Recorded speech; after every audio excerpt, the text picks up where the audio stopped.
Shalom everyone, I am Priya, a student of the Holy Torah at ACTC Seminary.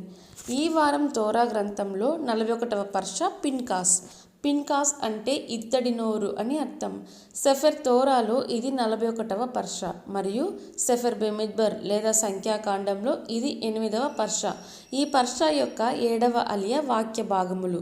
Seifert బెమిద్బర్ లేదా సంఖ్యాకాండము 29వ అధ్యాయం 12వ వచనం నుండి 30వ అధ్యాయం 1వ వచనం వరకు.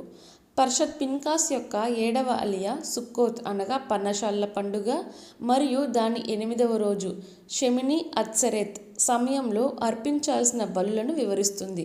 సుక్కోత్ 7 రోజుల పండుగలో ప్రతిరోజు 2 పొట్టేళ్ళు, 1 మేకపిల్ల, పాప పరిహార బలి, తృణధాన్య అర్పణలు మరియు పానీయ అర్పణలతో పాటు ఎద్దులు మరియు గొర్రె పిల్లల సంఖ్యలు అర్పించబడతాయి.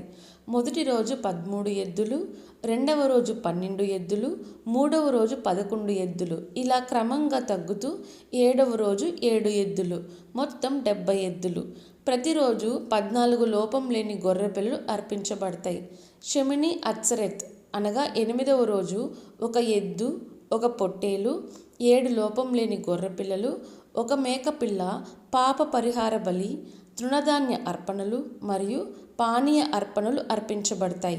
ఈ అలియా ఎలోహింతో సంబంధాన్ని బలపరిచే పండగల ద్వారా ఆయన పవిత్రతను గౌరవించడం మరియు ఇశ్రాయేలీల ఆరాధనలో క్రమశిక్షణ, భక్తి మరియు ఆనందాన్ని నొక్కి చెబుతుంది. ఇలాంటి మరిన్ని తోరా పాఠాలను తెలుసుకుంటూ మా యూట్యూబ్ ఛానల్ను ఫాలో చేయండి. షలోమ్ లెహిత్రోత్.